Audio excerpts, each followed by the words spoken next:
9월 23일 중부교회 수요 예배를 우리 하나님께 드리겠습니다. 다 같이 조용히 기도하겠습니다.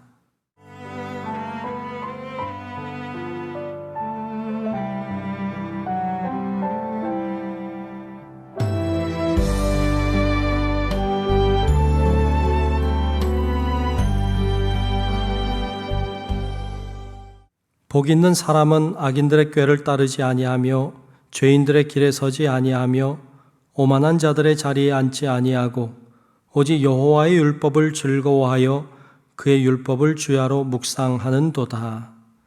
좋으신 아버지 하나님, 오늘도 수요 저녁에 하나님 앞에 예배를 드립니다. 하나님, 우리가 온라인으로 각자 흩어진 우리의 삶의 터전 속에서 예배하지만 하나님은 우리의 예배를 받기 원하시고 우리의 경배를 받기 원하시는 줄로 믿습니다. 신령으로 진정으로 하나님 앞에 예배드리는 이 시간이 되게 하시고 오늘도 우리들에게 꼭 필요한 말씀이 임하는 시간, 하나님이 우리로 인하여 영광을 받으시고 우리의 찬송과 기도를 받으시는 귀한 예배 시간 되게 하여 주시옵소서. 모든 시정을 주님께 맡기며 살아계신 예수님 이름으로 간절히 기원하옵나이다. 아멘. 다 같이 찬송가 200장 달고 오묘한 그 말씀 함께 찬송 부르겠습니다.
중부교회 교인 기도문으로 함께 공동 기도하겠습니다. 함께 기도합니다.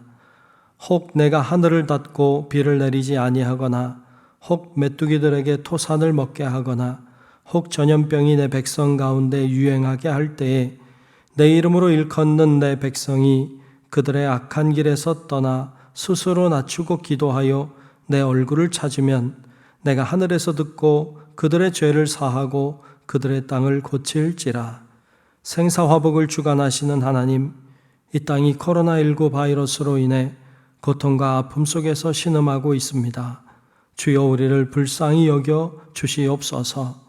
먼저 우리의 더러운 죄악을 용서해 주시옵소서. 우리가 죄악 속에 살아왔음을 고백합니다. 거룩하라고 하셨지만 거룩하지 못했고, 사랑하라고 하셨지만 사랑하지 못했습니다. 불의하고 죄로 가득한 사회를 보면서도 용납하고 때론 눈 감고 살아왔음을 회개합니다. 우리를 불쌍히 여기사 용서해 주시옵소서. 코로나19 바이러스로 인해 병든 이들을 치유해 주시고 고통과 두려움과 우울함 속에 있는 주의 자녀들에게 용기를 허락해 주시옵소서. 이 바이러스와 싸우는 지도자들과 의료진에게 지혜와 용기를 주셔서 지치지 않게 하시고 잘 인도하게 하여 주시옵소서. 이 악한 바이러스의 세력이 속히 물러가게 하시고 정치, 경제, 사회, 문화 모든 분야에 있어서 이 땅이 안정되게 회복시켜 주시옵소서. 보통의 평범한 삶이 복임을 알게 하시고 주님의 은혜 속에 살아왔음을 깨닫게 하여 주시옵소서. 하나님이 세우신 교회들을 보호하시고 우리 중부교회도 지켜주시옵소서. 모두의 건강과 안전을 지켜주시고 교회의 모든 예배와 활동이 정상화될 수 있도록 인도해 주시옵소서. 모든 백성이 고난 중에 하나님을 향하여 기도하게 하시고 모든 것이 하나님의 능력 안에 있음을 깨닫고 주께 돌아오는 기회가 되게 하여 주시옵소서. 우리를 사랑하시는 예수 그리스도의 이름으로 기도하옵나이다. 아멘. 오늘 주시는 성경 말씀을 보겠습니다. 오늘 말씀은 야고보서 1장 22절부터 25절까지입니다. 야고보서 1장 22절부터 25절까지 말씀을 제가 봉독하겠습니다. 너희는 말씀을 행하는 자가 되고 듣기만 하여 자신을 속이는 자가 되지 말라. 누구든지 말씀을 듣고 행하지 아니하면 그는 거울로 자기의 생긴 얼굴을 보는 사람과 같아서 제 자신을 보고 가서 그 모습이 어떠했는지를 곧 잊어버리거니와 자유롭게 하는 온전한 율법을 들여다보고 있는 자는 듣고 잊어버리는 자가 아니요 실천하는 자니 이 사람은 그 행하는 일에 복을 받으리라. 아멘. 네, 오늘은 방금 읽은 야고보서 1장 22절로 25절 말씀 중심으로 듣는 자와 행하는 자라는 제목으로 함께 말씀을 나누겠습니다. 오늘 말씀 나눌 때 우리 모두가 듣기만 하는 자가 아니라 실천하고 행하는 자가 되는 귀한 기회가 될 수 있기를 주님의 이름으로 축복합니다. 학교에 다니는 학생을 보면 같은 학교에 같이 다녀도 어떤 학생은 공부를 잘하는 학생이고 어떤 학생은 좀 공부를 못하는 학생인 경우를 봅니다. 기왕이면 학교를 다닌다면 공부를 잘하는 학생이 되는 게 좋겠죠. 마찬가지로 교회를 다녀도 똑같이 교회를 다니지만 어떤 사람은 하나님의 역사도 보고 하나님께 감사할 줄도 알고 그 하나님이 주시는 복도 받으며 신앙생활 하는 사람이 있는가 하면 어떤 사람은 하나님의 역사도 보지 못하고 감사할 줄도 모르고 또 하나님이 주시는 복도 받지 못하고 그렇게 살아가는 그렇게 신앙생활 하는 사람들도 있는 것을 볼 수 있습니다. 기왕이면 우리 모든 성도 여러분들이 다 하나님의 복을 받는 그런 진정한 신앙인들이 다 될 수 있기를 주님의 이름으로 축복합니다. 성도 중에는 교회 생활을 잘하는 교인이 있는가 하면 신앙생활을 잘하는 신도 혹은 성도가 있는 것을 볼 수 있습니다.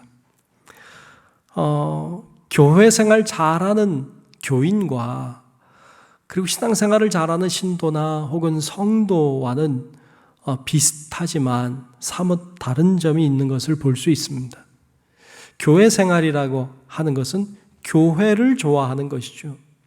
그래서 교회 와서 교제하고 교회에서 예배하고 교회에서 활동하고 교회에서 무엇인가를 행하는 일을 좋아하는 사람들이 교인입니다. 그래서 교회 활동을 좋아하는 사람은 교회 오는 것을 좋아하고요. 이렇게 교회에서 활동하는 것을 좋아하다 보니까 교회 활동을 하다가 믿음이 좋아지는 경우들이 참 많습니다. 그런데 교회 활동을 한다고 해서 다 믿음이 좋아지느냐? 사실 그렇지는 않습니다. 교회 활동이 교회를 좋아하고 교회에서 활동하는 것을 좋아하는 것이라면 신앙생활을 하는 건 그것과는 조금 다릅니다. 교회 활동이 교회를 좋아하는 것이라면 신앙생활은 하나님을 좋아하는 것입니다. 교회 활동이 교인들이 모이는 활동, 교인들이 모여서 뭔가 하는 행위를 좋아하는 것이라면 신앙생활은 그것보다는 하나님과 교제하고 하나님과 함께 삶을 나누는 것을 좋아하는 사람입니다. 이 신앙생활하는 사람은 하나님을 좋아하기 때문에 그분이 좋아하시는 것을 하려고 합니다. 그래서 하나님을 좋아하기 때문에 하나님이 사랑하는 사람들, 하나님이 아끼는 사람들과 함께 교제하고 그리고 그들과 함께 삶을 나누는 것을 좋아하기 때문에 교회 안에서도 활동하고 있는 것이죠. 이처럼 교회 활동의 중심에는 교회가 있고요. 신앙생활의 중심에는 하나님이 계십니다. 이 차이인데 이 차이가 사실 중요한 차이이죠. 예전에 이런 문구가 있었습니다. 우리는 예배를 예배하지 않습니다. 우리는 하나님을 예배합니다. 라고 하는 문구가 있었어요. 우리는 예배를 예배하지 않는다. 하나님을 예배한다. 글쎄요, 이 문구가 무엇을 의미하는 것처럼 들리십니까? 사람들 중에는 예배 자체를 좋아하는 사람들이 있습니다. 사람들이 다 같이 모여서 막 크게 찬송도 부르고 열심히 기도도 하고 하나님의 말씀을 사모함으로 듣고 하는 이런 예배하는 분위기를 좋아하는 사람들이 있습니다. 이 예배를 좋아하는 사람들은 자기가 예배를 좋아해서 하는 것이죠. 내가 좋아서 예배를 드리는 거예요. 하지만 우리에게 진정으로 중요한 것은 예배도 중요하지만 더 중요한 것은 예배를 통해 하나님께 드려지는 것이 중요합니다. 그래서 정말 신앙생활하는 사람은요, 예배를 예배하거나 예배를 좋아하기보다는 그 예배가 하나님이 받으시는 예배가 되는가에 집중하게 됩니다. 과연 내가 드리는 예배를 하나님이 좋아하실까? 과연 내가 하나님이 받으실 만한 예배를 드리고 있는가 하는 것에 우리의 관심을 가지게 되는 것이죠. 그래서 예배를 예배하는 것이 아니고 우린 하나님을 예배한다는 것을 잊으면 안 되는 것입니다. 요즘 코로나19로 인해서 교회에 모이는 것이 참 어려워졌고 예배를 모여서 예배 드리는 것이 굉장히 어려워졌습니다.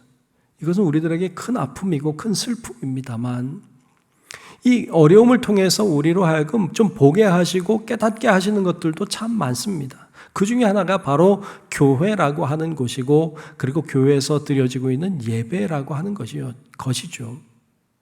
이거 근원적으로 교회에 대해서 또 근원적인 예배에 대해서 우리가 돌아보게 하시는 어떤 그런 기회가 되고도 있습니다.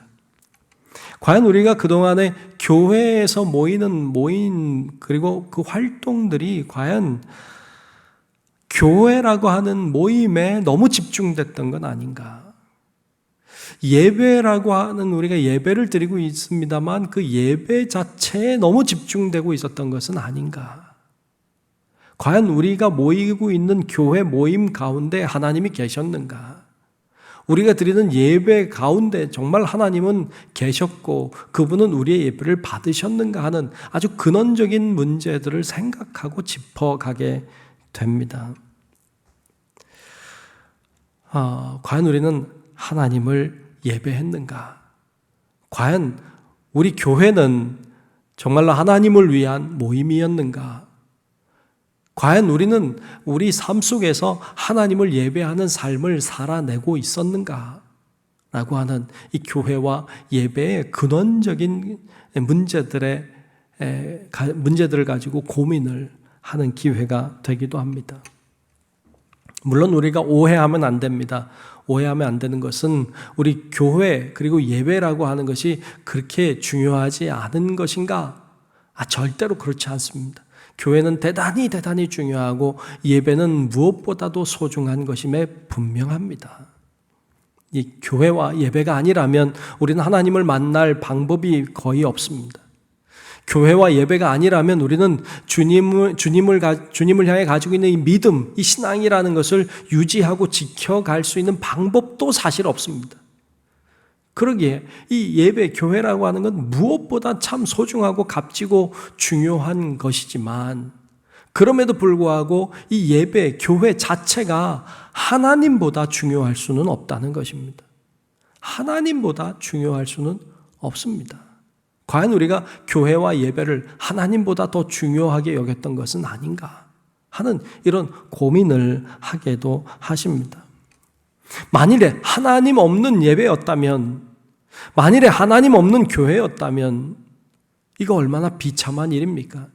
하나님 없이 예배드렸고 하나님 없이 모이는 교회였다면 껍데기는 남아있지만 속은 비어있는, 겉모양은 괜찮지만 내용은 사라져버린 허무하고 아주 어찌 보면 쓸모없는 것이 될 수도 있는 그런 모양을 우리는 갖고 있지 않았는가 하는 생각을 하게 되는 것입니다. 오늘 본문은 껍데기만 있고 내용이 없는 허무하고 허탈해질 수 있는 우리의 신앙을 돌아보게 하십니다. 과연 충실한 신앙인이란 무엇인가를 생각하게 하십니다. 오늘 본문 22절은 이렇게 우리에게 경고하고 있습니다. 자, 22절을 제가 읽겠습니다. 너희는 말씀을 행하는 자가 되고 듣기만 하여 자신을 속이는 자가 되지 말라. 행하는 자가 되어라. 듣기만 해서 자기를 속이는 자가 되지 말라고 하십니다. 우리를 구원하는 이 믿음이라고 하는 것은 어디서 생깁니까? 우리 믿음은 사실 들음에서 생깁니다. 듣는 것이 중요해요. 로마서 10장 17절 말씀에 이렇게 기록하고 있습니다. 그러므로 믿음은 어디서 나요? 들음에서 나며 들음은 그리스도의 말씀으로 말미암았느니라. 즉 그리스도의 말씀을 들음으로 우리 안에 믿음이 들어온다고 가르쳐 주고 있습니다. 그러므로 듣는 건 대단히 중요합니다. 종종 새 신자가 와서 저한테 그런 얘기할 때가 있어요. 목사님이 하시는 말씀 무슨 말씀인지 하나도 모르겠어요. 그래요. 새 신자니까 그럴 수 있죠. 왜 교회에서 사용하는 말들이요, 세상에서 쓰지 않는 말들을 많이 사용해요. 하나님이 복 주십니다. 하나님이 지켜주십니다. 하나님이 인도하시고 섭리하십니다. 아멘, 할렐루야. 이런 말은 세상에서 잘 안 쓰잖아요. 근데 그런 언어들로 가득하니까 못 알아듣겠다는 거예요. 그러면 제가 뭐라고 말합니까? 이렇게 말합니다. 성도님, 지금은 잘 안 들리고 못 알아들어도 계속 들으셔야 합니다. 계속 듣다 보면 귀가 열리고 듣게 될 날이 옵니다. 계속 잘 들으세요. 계속 잘 들으세요. 그래요. 왜요? 이 믿음이라고 하는 건 듣는 데서 나기 때문에 그래요. 그래서 잘 듣는 건 굉장히 중요합니다. 정말로 듣다 보면 어느 날 들리기 시작하고요. 들리기 시작하면 내 안에 믿음이 들어오는 것을 경험하게 됩니다. 그러므로 듣는 건 대단히 중요한데, 하지만 듣는 것에도 한계가 있습니다. 오늘 본문에서도 말씀했지만 계속해서 듣다가 보면 자신을 속일 수도 있습니다. 자꾸만 듣다 보면 자기가 스스로 속기도 하고 스스로 착각하게도 됩니다.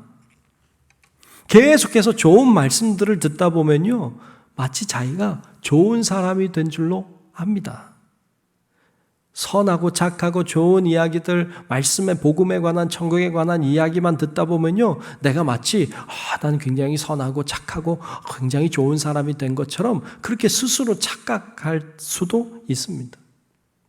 예를 들면 사랑하십시오, 사랑하십시오, 사랑하십시오, 사랑하라고 하는 말씀들을 계속 듣다 보면요, 그 들음에 여러분들이 아멘으로 응답하고 예, 그렇게 살아야죠. 맞아요. 예, 사랑하며 살아야죠. 예, 맞습니다. 이렇게 하다 보면 자기가 사랑하며 살지도 않으면서 내가 사랑하며 사는 줄로 착각해요. 큰 착각입니다. 사랑하십시오라고 말 들으면 나중엔요, 자기가 사랑하는 사람이 누군지를 떠올리게 돼. 난 이 사람을 사랑해. 나는 맞아, 이 사람을 사랑하고 있어. 그러니까 자기가 사랑하는 사람인 줄로 알아요. 주님께서 말씀하신 사랑하라는 말씀은 뭐예요? 이웃을 다 사랑하라는 것이잖아요. 원수도 사랑하라는 것이잖아요. 그런데 우리는 내가 좋아하는 사람, 나 잘해주는 사람, 내가 사랑할 수밖에 없는 사람, 이런 사람들 사랑하는 것만 생각하고 자기가 사랑하는 사람인 양 착각하고 오해하며 살 수가 있습니다. 이거는 사랑만 그런 게 아니고요, 믿음도 그렇고 용서도 그렇고 섬김도 그렇고 다 그래요. 모든 면에 있어서 자기가 그런 이야기를 많이 듣다 보면 자기가 그런 줄로 알아요. 여러분, 착각하면 안 됩니다. 나중에 훗날 우리가 하나님 앞에, 천국에 가서 하나님 앞에 설 때 하나님이 나 너 모른다 이런 말 하실 수 있습니다. 그런 말 우리 들을 수 있어요. 왜? 나는 사랑하지도 않으면서, 나는 믿지도 않으면서 사랑하는 사람인 줄 알고 믿는 사람인 줄 스스로 착각하고 살 수도 있기 때문에 그래요. 이건 너무 무시무시한 말이에요. 사랑하라는 말씀을 들어야 돼요. 왜? 들어야 믿음이 생기니까. 들어야 돼. 그런데 중요한 것은 말씀을 듣는 것에서 더 나아가서 사랑을 실천하며 사는 것인 줄로 믿습니다. 믿음을 가지라는 말씀보다 중요한 것은 믿음을 가지고 실제로 그렇게 살아내는 것이 중요합니다. 아는 것도 중요하지만 사는 게 중요합니다. 아는 게 능력이 아니고 아는 게 삶을 변화시키는 게 아니라 실천하고 살아내는 것이 사람을 변화시키고 세상을 바꾸는 능력이 되는 것입니다. 저는 종종 살아내야 합니다라는 말을 좋아하곤 합니다. 산다는 게 사실 쉽지 않죠. 여러분 다 살아오셔서 아시지만 산다는 게 그렇게 쉽거나 그렇게 간단한 문제가 아니잖아요. 어찌 보면 살면 살수록 산다는 게 어려운 것 같아.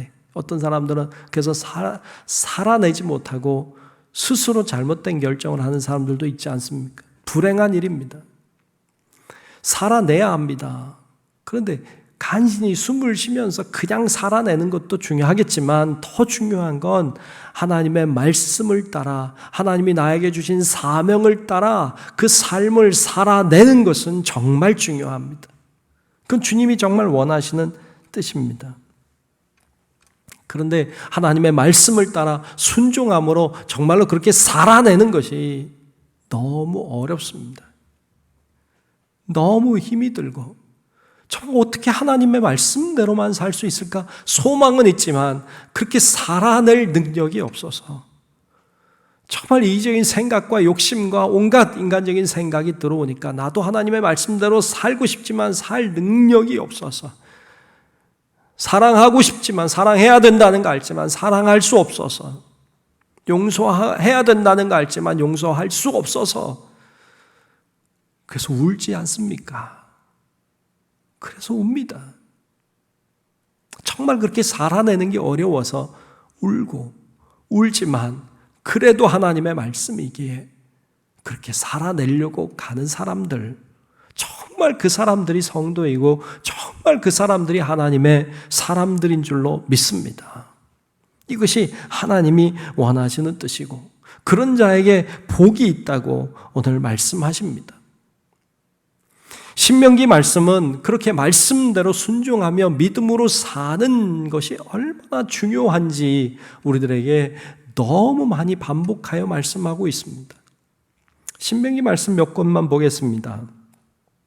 신명기 29장 9절에 보면 그런즉 너희는 이 언약의 말씀을 지켜 행하라 그랬습니다. 그리하면 너희가 하는 모든 일이 형통하리라. 아멘. 지켜 행하라. 그러면 형통한다는 거예요. 신명기 12장 28절에서도 이렇게 말합니다. 내가 네게 명령하는 이 모든 말을 너는 듣고 지키라. 듣는 데서 끝나는 게 아니라 지키라. 내 하나님 여호와의 목전에 선과 의를 행하면 너와 내 후손에게 영구히 복이 있으리라. 아멘. 듣고 지키라. 그러면 후손에게도 복이 있다 하셨어요. 신명기 8장 1절에서도 이렇게 말씀합니다. 내가 오늘 명하는 이 모든 명령을 너희는 지켜 행하라. 지켜 행하라. 그리하면 너희가 살고 번성하고 여호와께서 너희의 조상들에게 맹세하신 땅에 들어가서 그것을 차지하리라. 아멘. 예, 이렇게 반복하여 말씀하셨습니다. 요한 사도는 요한계시록을 기록하는 초반에 이렇게 말씀하고 있습니다. 요한계시록 1장 3절 말씀인데요. 이 예언의 말씀을 읽는 자 그리고 듣는 자와 그 가운데 기록한 것을 지키는 자는 복이 있나니 때가 가까움이라 라고 했습니다. 읽는 것도 중요하고 듣는 것도 중요하지만 그 말씀을 지키는 자가 복이 있음을 이야기하고 있습니다.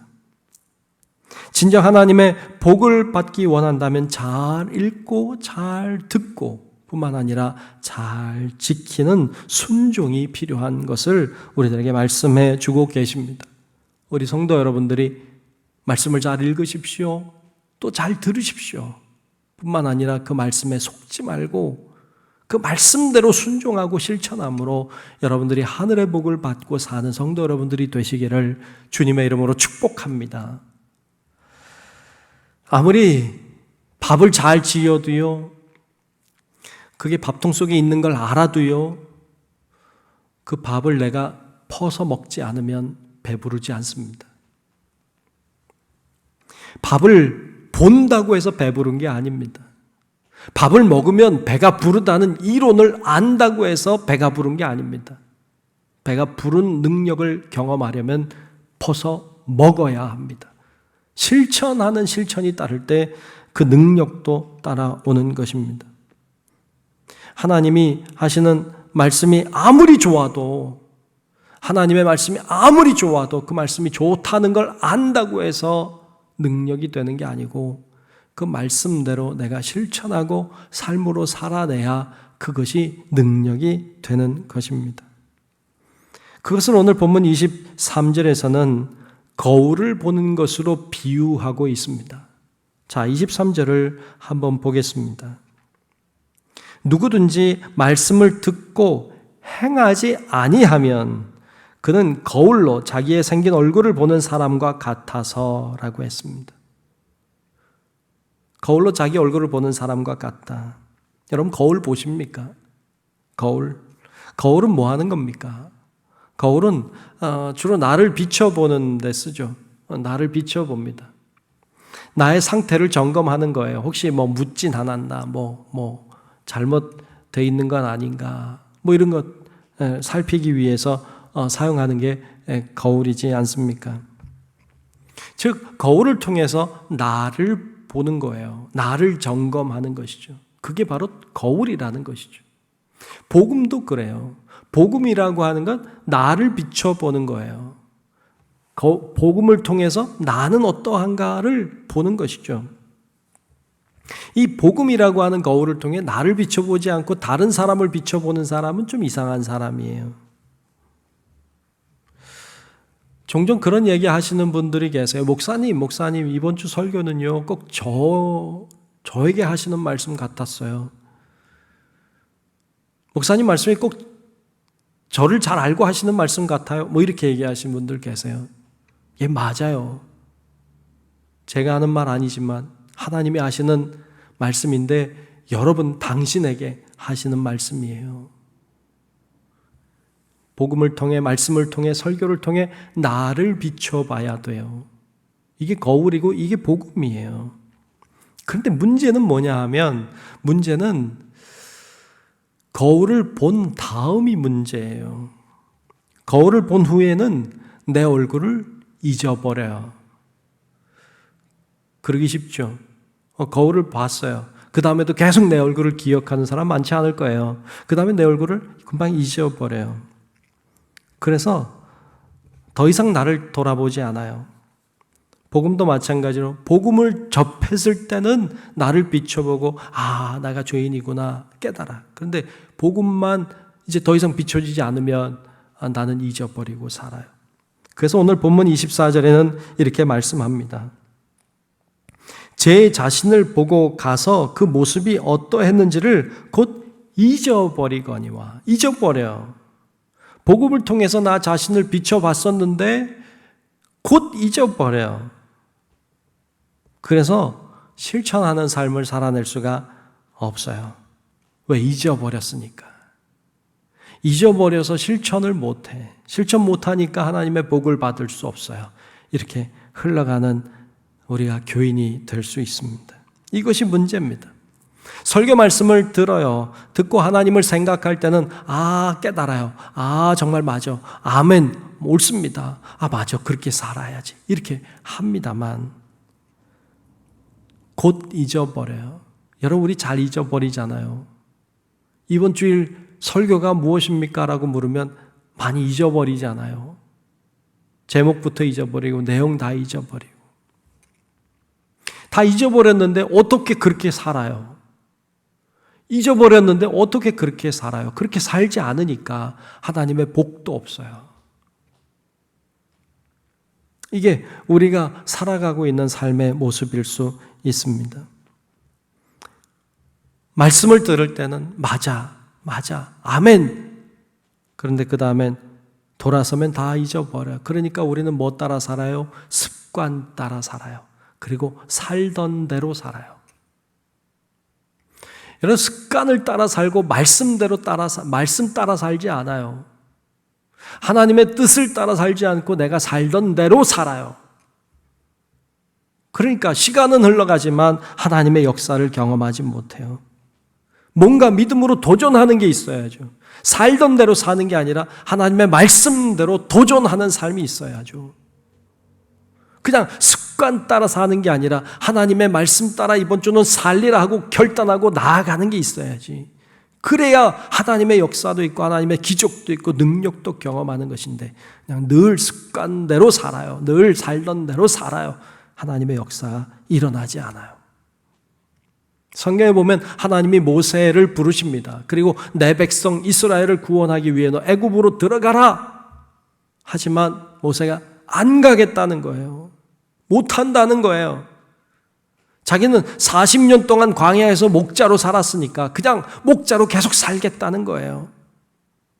하나님이 그를 재촉하지 않습니까? 떠밀잖아요. 막 밀어서 보내요. 만일 모세가 그때도 끝까지 반항하고 안 갔으면 모세는 그냥 그렇게 늘 변함없는 하나님의 은혜와 능력을 경험하지 못하고 그냥 광야 살다가 끝나는 인생이 됐을 거예요. 그런데 모세가 살던 대로 살던 걸 멈췄어요. 습관 따라 사는 거 그만뒀어요. 그리고 하나님의 말씀 따라 나아가는 도전을 하기 시작합니다. 80세 된 어른이 말이죠. 그리고 하나님의 말씀대로 살기로 결단하고 애굽에 들어가서 하나님의 말씀대로 순종하며 나아가고 날마다 도전하며 사니까 날마다 하나님의 기적을 체험하고 하나님의 놀라운 능력을 경험하며 사는 인생으로 완전히 변화되었던 것을 볼 수가 있습니다. 하나님의 말씀을 잊지 않고 실천하며 살아가는 순종하는 자세가 중요합니다. 이것을 본문 25절에서는 이렇게 들여다보고 있는 자라고 설명하고 있는데요. 자, 25절을 제가 보겠습니다. 자유롭게 하는 온전한 율법을 들여다보고 있는 자. 율법이라고 했지만 이건 말씀이에요. 하나님의 말씀을 들여다보고 있는 자는 듣고 잊어버리는 자가 아니요 실천하는 자니 이 사람은 그 행하는 일에 복을 받으리라. 아멘. 아멘. 이렇게 들여다보고 있는 자, 거울 보고 그냥 잊어버리는 자가 아니라 들여다보고 있는 자, 복음을 들여다보고 있는 자, 하나님을 들여다보고 있는 자, 그 사람이 복을 받는다고 하셨습니다. 그런 자세, 잊어버리지 않는 자세, 그리고 도전하고 실천하는 자세가 얼마나 중요한지를 가르쳐 주고 있습니다. 마태복음을 보면 마태복음 5장부터 7장까지는 일명 산상수훈이라고 하는 말씀으로 가득합니다. 산에서 주님께서 주신 말씀들이라는 뜻이죠. 주옥 같은 말씀들이 정말 우리들에게 큰 도전이 되는 말씀으로 아주 가득 차 있습니다. 사실 실천하며 순종하며 살기 어려운 말씀들이요, 그 안에 너무 많습니다. 그런데 그 산상수훈의 말씀을 5장, 6장에 걸쳐서 7장에 걸쳐서 다 말씀하시고 제일 마지막에 가면 주님이 한 가지 비유의 말씀을 우리들에게 하고 있습니다. 그것이 일명 반석 위에 지은 집과 모래 위에 지은 집입니다. 그 이야기를 하시는데 반석 위에 지은 집과 모래 위에 지은 집의 차이점을 이렇게 이야기하십니다. 자, 마태복음 7장 24절에 보면 이렇게 말씀했어요. 그러므로 누구든지 나의 이 말을 듣고 행하는 자는 그 집을 반석 위에 지은 지혜로운 사람 같으리니 그랬습니다. 반석 위에 지은 사람은 들을 뿐만 아니라 행하는 사람이라는 거예요. 산상수훈의 말씀을 다 들었다면 행하라는 것입니다. 좀 더 내려가서 마태복음 7장 26절엔 이렇게 말씀했어요. 나의 이 말을 듣고 들었어요. 근데 행하지 아니하는 자는 그 집을 모래 위에 지은 어리석은 사람 같으리니 라고 말씀했습니다. 듣긴 다 들었어요. 그런데 행했느냐 행하지 않았느냐가 반석 위에 지은 집과 모래 위에 지은 집으로 나뉩니다. 지혜 있는 사람과 어리석은 사람으로 나뉘었어요. 주님이 말씀하시는 지혜로운 자와 어리석은 자의 차이는 극명합니다. 천국과 지옥을 가르는 그런 말씀이기도 합니다. 여러분, 오늘 말씀은 우리들에게 큰 도전을 하고 있습니다. 그냥 살던 대로 살 것인가 아니면 말씀대로 살 것인가, 어떤 사람이 복 있는 사람인지에 대하여 가르쳐 주고 있습니다. 여러분, 교인이 되기보다는 신도 성도가 되십시오. 교회를 사랑하는 것 중요합니다만 그것을 더 넘어서 하나님을 사랑하는 자가 되셔야 합니다. 그냥 듣기만 하다가 착각과 오류에 빠지는 자가 아니라 들을 뿐만 아니라 그 들은 말씀을 그대로 실천하고 순종하고 행함으로 여러분들이 정말로 하나님께 인정받을 뿐만 아니라 하나님이 주시는 복을 받는 그런 우리 모든 성도 여러분들이 되시기를 주님의 이름으로 축원합니다. 기도하겠습니다. 이 시간 함께 통성으로 잠시 동안 기도할 텐데요. 이 코로나 어려운 바이러스 사태로부터 우리를 자유케 하시고 교회가 속히 다 모여서 하나님 앞에 예배드리는 날이 속히 올 수 있도록 하나님 역사해달라고 여러분 소리를 내도 좋고 내지 않아도 좋으니까 잠시 동안 우리 기도하고 또 하나님 제가 말씀을 듣기만 하는 자가 아니라 행하는 자 되게 해달라고 간절한 마음으로 잠시 동안 하나님 앞에 기도하겠습니다. 주님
은혜로우신 아버지 하나님, 오늘 저희들 말씀을 나눴습니다. 하나님의 말씀을 듣기만 하는 자가 아니라 들은 말씀대로 순종하고 실천하는 자가 되게 하여 주시옵소서. 그래서 하나님이 예비하신 큰 복을 받는 저희들 되게 하시고 하나님의 인정받고 하나님을 영화롭게 하는 참된 성도, 참된 하나님의 사람들 다 되도록 우리 모두를 축복하여 주시옵소서. 예수님 이름으로 간절히 기도하옵나이다. 아멘. 다 같이 찬송가 449장 예수 따라가며 함께 찬송 부르겠습니다.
교회 소식을 전합니다. 첫 번째 예배입니다.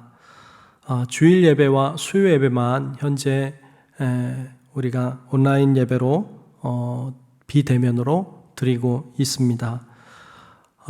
주일에는 유튜브를 통해서 오전 10시에 그 실시간 예배도 드리고 있습니다.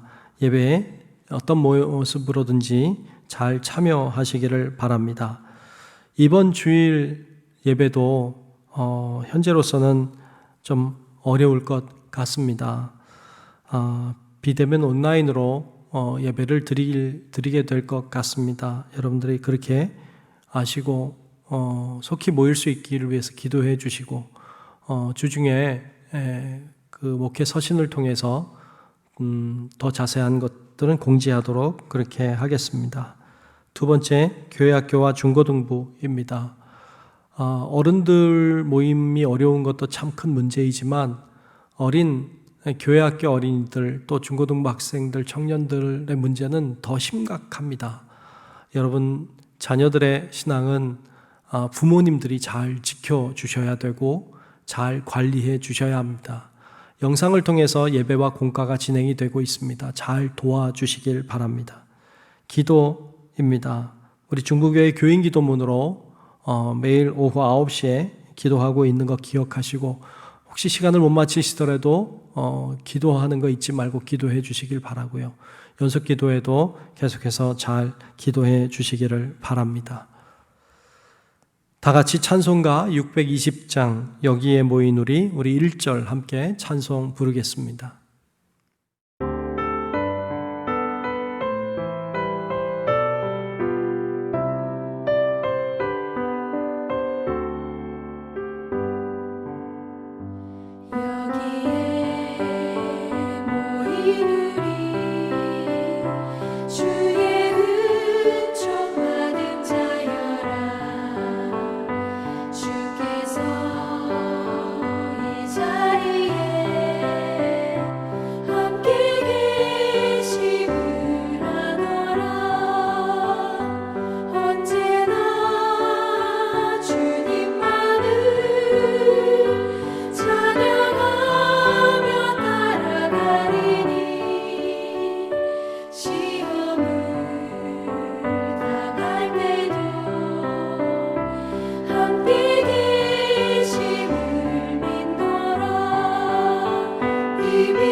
축도합니다. 이제는 우리의 구주이신 예수 그리스도의 크신 은혜와 하나님 아버지의 만극하고 위대하신 사랑하심과 성령님의 감화, 감동, 인도, 보호하시는 놀라우신 은총이 정말 말씀을 듣기만 하는 자가 아니라 말씀대로 살아내기를 위해 도전하는 그런 말씀의 사람이 되기를 원하는 우리 사랑하는 모든 성도들 머리 위에 이제로부터 영원토록 함께 하시기를 간절히 축원하옵나이다. 아멘. 찬양하라 복되신 구세주 예수